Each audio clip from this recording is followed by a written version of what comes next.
Pelatihan Barista Z Coffee.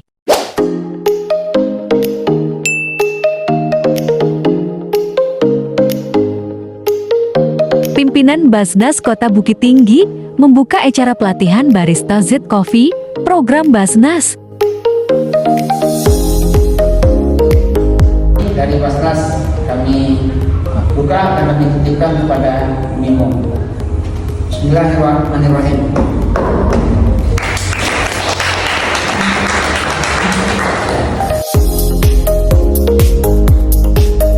Mustahik penerima manfaat Z Coffee langsung diberikan pelatihan bersama inspektur yang berpengalaman.